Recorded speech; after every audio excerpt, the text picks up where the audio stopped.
Did you know that planting the wrong vegetable next to your tomatoes could completely ruin your harvest? Imagine nurturing your plants for months, only to find out they've been secretly sabotaging each other the entire time. Shocking, right? But here's the thing, some plants don't just get along. They compete, they weaken each other, and in the worst cases, they attract pests that can wipe out your entire garden. Have you ever wondered why your tomatoes are growing slower than your neighbors, even though you use the same fertilizer, or why your plants are covered in pests, despite your best efforts to protect them? Could it be the plants you've paired them with? And here's the kicker. What if I told you that one of the most common vegetables, one you probably love, is actually one of the worst enemies of tomatoes? Stick around, because by the end of this video, you'll not only know what not to plant, but also why avoiding these mistakes could save your garden. Let's dive right into it. Why is it that certain plants can ruin your tomato harvest?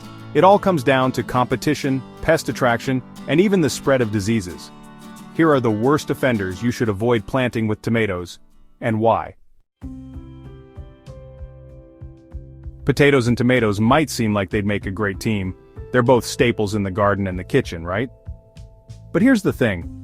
Planting them together is like inviting chaos into your garden. Why?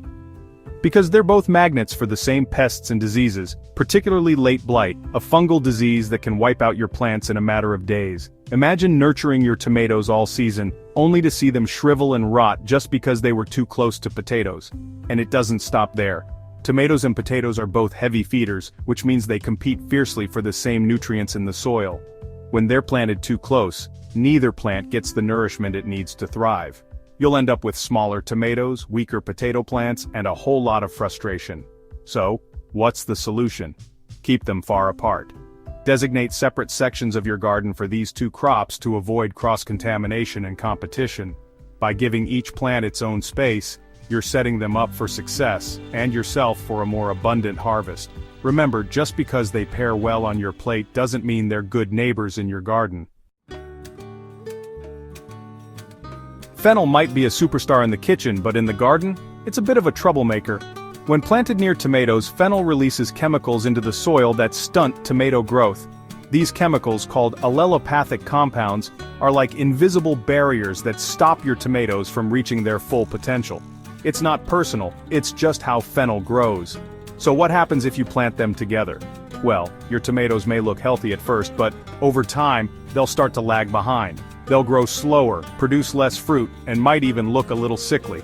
It's frustrating because you're doing everything else right, watering, fertilizing, and protecting them from pests, yet they still underperform. The culprit? That fennel sitting right next door. But don't worry, there's an easy fix. Keep fennel isolated from other plants. It thrives on its own and doesn't mind being planted solo. Better yet, grow it in a separate container if you love fresh fennel in your meals. This way you can enjoy the best of both worlds. Flavorful fennel and a thriving tomato crop. Remember, in gardening, some plants are just better off growing apart, and fennel and tomatoes are prime examples. Corn and tomatoes might sound like a dream team for your garden, but planting them together? That's a recipe for trouble. Why?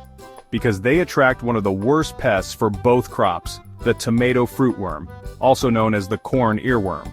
These little critters don't discriminate. They'll feast on your tomatoes and your corn, hopping between the plants and doubling the damage. Here's how it works. Corn provides a tall, sturdy structure that seems ideal for companion planting. But that height also makes it a perfect landing pad for pests. Once the worms find your corn, they won't hesitate to move on to your tomatoes, boring holes into the fruit and ruining your harvest. And it's not just pests. Corn and tomatoes are both nutrient-hungry crops, which means they'll compete for the same resources in the soil. The result? Smaller, less flavorful tomatoes and a weaker corn yield. So, what's the solution? Keep them apart. Give each crop its own space in the garden to reduce pest spread and ensure they get the nutrients they need. By planting thoughtfully, you're not just protecting your harvest, you're making your garden more sustainable and resilient. Broccoli, cauliflower, and Brussels sprouts are garden favorites, but when it comes to tomatoes, they're not the best neighbors. Why? These vegetables, part of the cabbage family, are what we call nutrient hogs. Like tomatoes, they're heavy feeders, meaning they draw a lot of essential nutrients from the soil. When they're planted too close, they compete with tomatoes for things like nitrogen, potassium, and phosphorus, nutrients your tomatoes need to grow strong and produce juicy fruit. But the problem doesn't stop there. These cabbage family crops grow dense and leafy, which can block sunlight and reduce airflow around your tomatoes. Without enough sun and air circulation, tomatoes become more prone to fungal diseases like powdery mildew or blight. A crowded garden also creates stress for your plants, leaving them less productive and more vulnerable to pests. What's the solution? Give your tomatoes and cabbage family vegetables plenty of distance. Ideally, plant them in separate garden beds. If space is tight, focus on pairing tomatoes with lighter feeders like basil or marigolds that won't compete for nutrients. By keeping cabbage crops away, you'll ensure your tomatoes get the space, sun, and nutrients they need to thrive. Imagine planting a garden full of vibrant, healthy tomatoes, only to watch them slowly wither without explanation. If there's a walnut tree nearby, that might be your culprit. Walnut trees, particularly black walnuts, release a chemical called juglone into the soil. It's their natural defense mechanism to outcompete other plants for space and resources, but unfortunately, tomatoes are highly sensitive to it. So, what happens if your tomatoes are too close to a walnut tree? They might start with stunted growth, yellowing leaves, or wilting for no apparent reason. Over time, juglone can completely poison the soil for tomatoes, preventing them from producing any fruit at all. And here's the kicker: juglone doesn't just affect the roots. It can also spread through fallen walnut leaves, twigs, and even rainwater runoff. What's the solution? Distance. Keep your tomato plants at least 50 feet away from walnut trees or grow them in raised beds with fresh soil. If you're dealing with limited space, consider using containers or fabric grow bags to shield your tomatoes from juglone's reach. When you're planting your garden, it's important to know that some plants like eggplants, peppers, and tomatoes may not be the best buddies. While they all belong to the nightshade family, they share some common weaknesses. One major concern is pests. These lively little intruders, such as aphids and spider mites, are attracted to all three plants. If one plant becomes infested, it can quickly spread to its neighbors, leading to a garden-wide headache. Additionally, all these plants are classified as heavy feeders, meaning they require a lot of nutrients from the soil. When grown together, they end up competing for the same resources. This can lead to stunted growth and poor yields, as they struggle to get the nutrients they need. To keep your garden thriving, consider planting these nightshades separately or in rotation with other crops. This way, you can reduce pest infestations and ensure your plants have access to the nutrients they need to flourish. Dill is often viewed as a delightful herb, enhancing flavors in many dishes, but its relationship with tomatoes is a classic double-edged sword. In the early stages of growth, young dill can be a gardener's ally. Its aromatic leaves and flowers attract beneficial insects, helping to fend off pests that threaten tomato plants. That's great news for anyone looking to produce a healthy crop. However, as dill matures, it changes tactics. Mature dill produces specific compounds that can negatively affect tomato plants, stunting their growth and reducing their overall productivity. This means that while young dill thrives alongside your tomatoes, you will want to think strategically as the growing season progresses. To enjoy the benefits of dill without harming your tomatoes, consider timing. Plant dill in a way that allows you to harvest it before it reaches full maturity, or keep it planted at a distance from your tomatoes. This way, you can enjoy both the delicious herb and fruitful tomatoes without compromising either.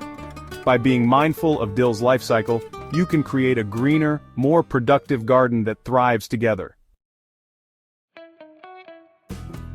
When planning your garden, it's essential to consider the relationship between different plants. One common pitfall is planting sunflowers too close to your tomato plants. While sunflowers are visually striking and bring a cheerful vibe to any garden, their towering height and broad leaves can create a significant problem for sun-loving vegetables like tomatoes. Tomatoes thrive on direct sunlight, requiring at least 6-8 hours of full sun each day to produce healthy fruit. When sunflowers are planted nearby, they can cast long shadows, blocking essential sunlight from reaching your tomato plants. This can lead to reduced growth, stunted plants, and ultimately, fewer tomatoes at harvest time. If you're still eager to include sunflowers in your garden, consider planting them at a distance. Position them on the north side of your garden bed to minimize their shading effect on your tomatoes.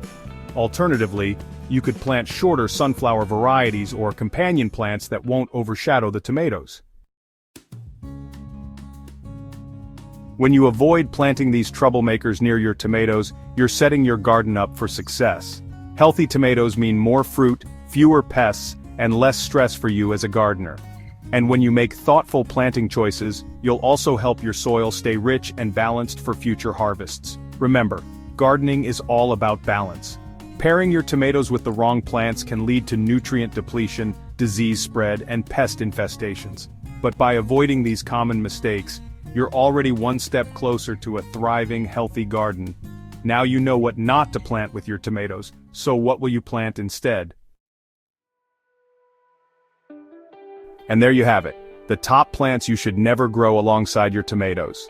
By avoiding these common mistakes, you're setting your garden up for success and ensuring your tomatoes thrive all season long. If you're wondering what to plant with tomatoes to maximize their growth and flavor, we've got a video on the top companion plants you won't want to miss. Trust me, it's a game changer for your garden. Before you go, don't forget to give this video a thumbs up if you enjoyed it, and share it with your fellow gardening enthusiasts. And hey, if you're not subscribed yet, hit that subscribe button and turn on the notification bell so you never miss an update. Thank you so much for spending your time with me today. I can't wait to see you in the next video where we'll dive into even more tips and tricks for creating your dream garden. Until then, happy gardening and see you soon.